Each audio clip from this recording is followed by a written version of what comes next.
အားလုံးပဲမင်္ဂလာပါဒီနေ့မှာတော့မိမရဲ့တငယ်ချင်းဖြစ်သူနဲ့ခိုးစားနေတဲ့ခေါင်းကြီးတယောက်အဖြစ်မှန်တွေပေါ်ပေါက်သွားမှဆိုလို့လူတက်မိခဲ့ပြီးအခြားလူကိုကြောက်ကြနိုင်ခဲ့ပေမဲ့လည်းအမှန်တရားကပေါ်လာစမဲဆိုတဲ့အတိုင်းနောက်ဆုံးမှာတော့ကိုယ့် level ကိုကြိုးခွင်းဆွမိတဲ့ The Weekend Away ဆိုတဲ့ဇာတ်ကားလေးကိုတင်ဆက်ပေးသွားခြင်းပါတယ်ဇလန်လေးရဲ့အစမှာတော့ဘတ်လို့အမည်ရတဲ့အမျိုးသမီးတူကခရိုအေးရှားနိုင်ငံကိုတွားရောက်လည်ပတ်နေပြီးဇိန်းလို့ခေါ်တဲ့တက်စီသမားကသူမသွားခြင်းတဲ့နေရာကိုလိုက်ပို့ပေးနေခဲ့ပါတယ်ဘက်ကကိတ်လို့ခေါ်တဲ့အချစ်ဆုံးတငယ်ချင်းနဲ့တွေ့ဆုံပြီးအားလိုက်ရက်ကိုအတူတူဖြတ်တန်းဖို့ခရိုအေးရှားနိုင်ငံကိုရောက်ရှိလာတာပါအဲဒီနေ့ညနေပိုင်းမှာတော့ဘက်ကအိမ်မှာကြံနေခဲ့တဲ့ခင်မုန်းဖြစ်သူ Rock ကိုဗီဒီယိုဝေါ်ခေါ်ပြီးတော့စကားပြောနေခဲ့ပါတယ်ဘန်နဲ့ကိတ်လိုအပြင်ထွက်ပြီးရှောက်လေတဲ့အခါပျော်ပျော်ရွှင်ရွှင်နေလာကြဖို့နဲ့အရန်မူးအောင်တောက်မလာဖို့ Rock ကမှာလိုက်ပြီးတော့ဖုံးချလိုက်ပါတယ်စားတော့ဆိုင်မှာတော့ဘန်နဲ့ကိတ်တို့ကကိတ်ရဲ့မကြသေးခင်ကလမ်းခွဲလိုက်တဲ့ဂျေးဆိုတဲ့ရီစားဟောင်းအကြောင်းကိုအတင်းတုံနေကြပါတယ်ဒါပေမဲ့လည်းဂျေးကသူရဲ့အကျွေးဝယ်ကွက်ကိုမပိတ်ရသေးတာကြောင့်ကိတ်လည်းငါ့ကိုလမ်းခွဲတဲ့ကောင်နောင်တရစီရမယ်ဆိုပြီးအကျွေးဝယ်ကွက်ကိုတုံးပြီးတော့ဈေးအကြီးဆုံးအစားအစာတွေပဲမှားချပစ်လိုက်ပါတယ်ဘက်ကလည်းသူမနဲ့ Rock တို့ရဲ့ဆက်ဆံရေးကအဆင်မပြေတဲ့အကြောင်းဝန်ခံလိုက်ပြီးညဘက်တွေလဲမထုံးတာတနေ့လောက်ရှိပြီဆိုတဲ့အကြောင်းကိုပြောပြနေခဲ့ပါတယ်အချိန်ခဏကြာမှာတော့ကိတ်တယောက်ဒေါသတကြီးဖုံးပြောနေတာကိုဘတ်တွေးလိုက်ရတာကြောင့်ဘာဖြစ်လို့လဲဆိုပြီးတော့မေးလိုက်ပါတယ်ကိတ်ကလည်းသူမအကျွေးဝယ်ကွက်ကိုတုံးပြခဲ့တာကိုရီစားဟောင်းကြီးကတိသွားလို့ဖုံးနှက်ဆိုင်တာဖြစ်တဲ့အကြောင်းကိတ်ကပြောနေခဲ့ပါတယ်အဲနောက်မှာတော့ဘတ်နဲ့ကိတ်တို့လည်းကလပ်တစ်ခုကိုတွားခဲ့ကြပြီးတောက်စားပျော်ပါနေတော့အမျိုးသားနှစ်ဦးနဲ့ဆုံခဲ့ပါတယ်အဲဒါနဲ့ကိတ်ကလည်းငါတို့ဒီကောင်လေးနှစ်ယောက်နဲ့ဒီညတူတူအိပ်ပြီးဖောင်းတိုင်းကြမလားလို့ဘတ်ကိုပြောလိုက်ပါတယ်ဘတ်ကလည်းငါလက်ထပ်ပြီးပြီလေလို့ပြောလိုက်ပေမဲ့ကိတ်ကဘာမှဖြစ်ပါဘူးဒီကိစ္စ Rock မသိအောင်ငါဖုံးထားပေးမယ်ဆိုပြီးတော့ဆွဲဆောင်လိုက်တာကြောင့်ဘတ်လည်းသဘောတူလိုက်ပါတယ်တစ်ချိန်တည်းမှာပဲကောင်လေးတယောက်ဘတ်ကိုလာပြီးတော့ပြောပြီးလုပ်ခဲ့တာကြောင့်ကိတ်ကလည်းဒီညအိမ်လိုက်ခဲ့လေဆိုပြီးတော့ဖိတ်လိုက်ပါတယ်နောက်ပိုင်းမှာတော့ဘတ်တယောက်အမူးလွန်သွားတာကြောင့်တညာလုံးဘာတွေဖြစ်ခဲ့လဲတော့မမိတော့ပဲနောက်တနေ့မနက်မှနိုးလာခဲ့ပါတယ်ဘတ်လည်းနူလို့ချင်းဟိုကြီးဒီကြီးလိုက်ကြည့်နေတော့ဝိုင်ခွက်တွေနဲ့ဝိုင်တွေကိုတွေးခဲ့ရပြီးညကဖောင်းတိုင်းကြတယ်ဆိုတာကိုမှတ်မိသွားပါတယ်အဲနောက်မှာတော့ဘတ်လည်းကိတ်ကိုတိုက်ခန်းထဲမှာလိုက်ရှာခဲ့ပေမဲ့လည်းမတွေးခဲ့တာကြောင့် Rock ကိုဖုန်းလက်ဆက်လိုက်ပြီးကိတ်ကိုမတွေးတော့တဲ့အကြောင်းကိုပြောပြနေခဲ့ပါတယ်ဒီလိုနဲ့ဘတ်လည်းကိတ်ပြောက်နေတဲ့အကြောင်းရဲတပ်ဖွဲ့ကိုတွားတိုင်ကြခဲ့ပြီးပိုပစ်ချီလို့မြည်ရတဲ့ရဲရရှိကတော့ကိတ်ကတခြားယောက်ျားတွေနဲ့တွားအိတ်နေတာဖြစ်နိုင်တယ်ဆိုပြီးပြောလိုက်ပြီးတော့ဒီတိုင်းလစ်လျူရှုခဲ့ပါတယ်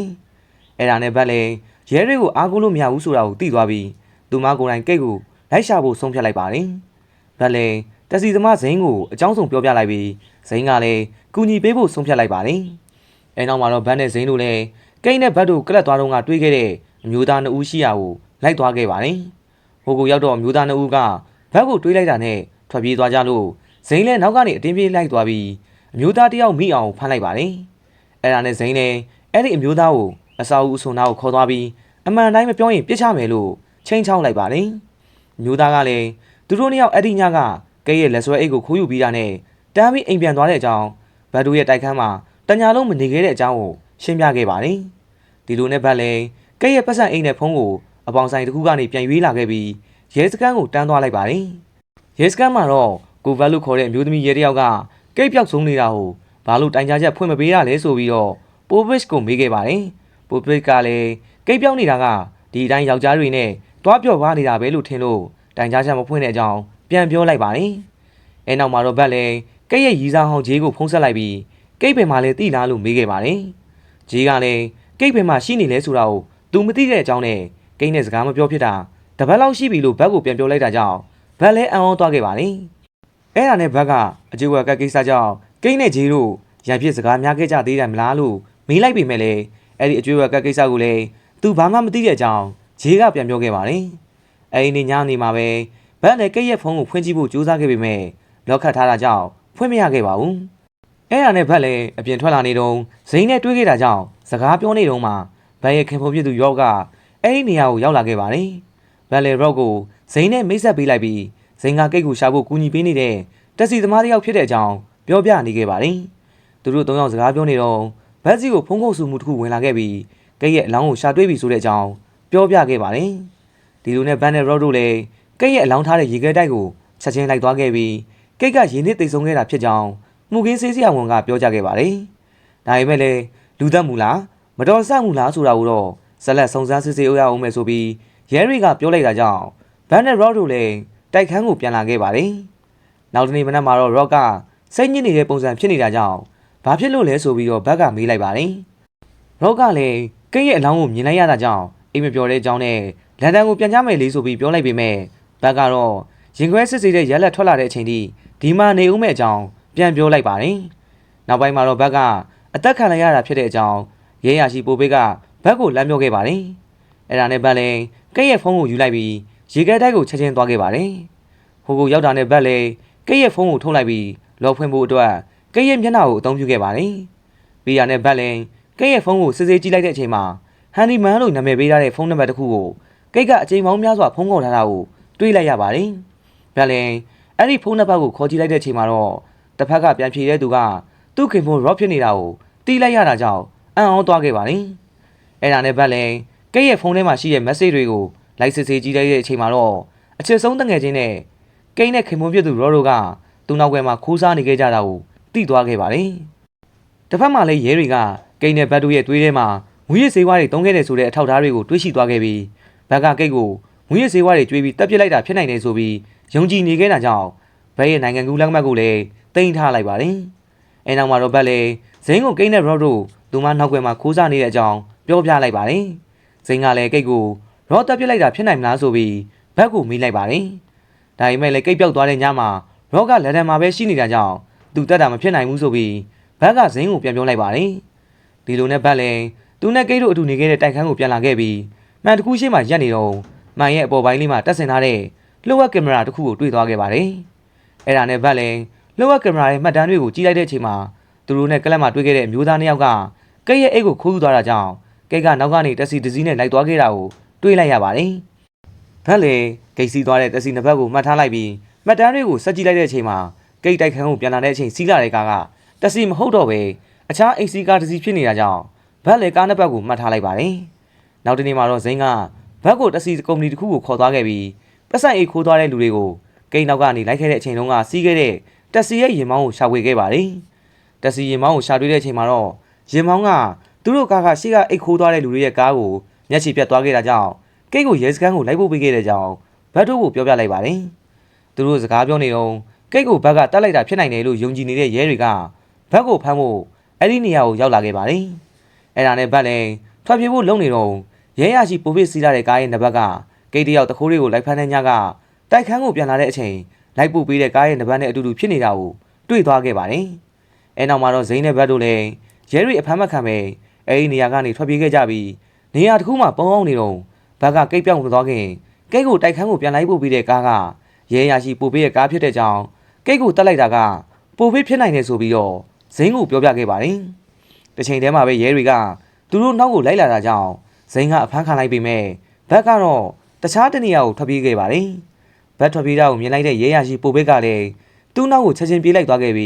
းနောက်ဆုံးမှာတော့အစာအုပ်တစ်ခုရဲ့အပေါ်မှာဖမ်းမိသွားခဲ့ပါတယ်။ဘက်လည်းကိတ်ကိုတတ်တာရှင်မလားဆိုပြီးတော့ပိုပေးကိုဆွဆွဲပြောဆိုခဲ့ပြီးနှစ်ယောက်သားအခြေအနေတွေစကားများနေတော့ရဲရရှိကိုဘက်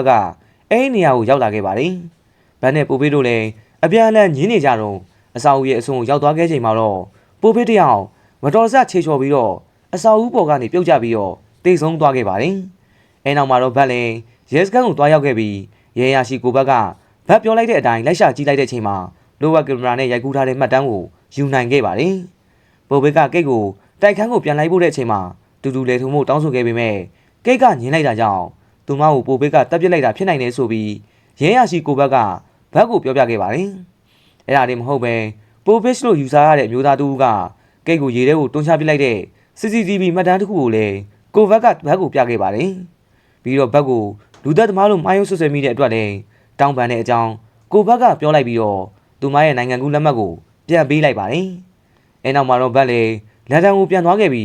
းတငယ်ချင်းနဲ့ဖောက်ပြန်ခဲ့တဲ့ Rock နဲ့လည်းကွာရှင်းလိုက်ပါတယ်။ Rock ကလည်းပြန်အစီပြေချဖို့ပြောလိုက်ပေမဲ့ဘက်ကလက်မခံခဲ့ပါဘူး။အဲနောက်တော့ဘက်လည်းသူမရဲ့ကားတော့အပိုးကို Rock ကိုတောင်းလိုက်ပြီး Rock ကလည်းတော့အပိုးကသူ့ရဲ့ဂျာကင်အိတ်ထဲမှာရှိတဲ့ကြောင်းပြောပြလိုက်ပါတယ်။ဘက်လည်းတော့ကိုတွားယူတဲ့အချိန်မှာသူမခရိုအေးရှားကိုရောက်တော့ကကိတ်ကိုလက်ဆောင်ပေးခဲ့တဲ့ပစ္စည်းလေးတစ်ခုကို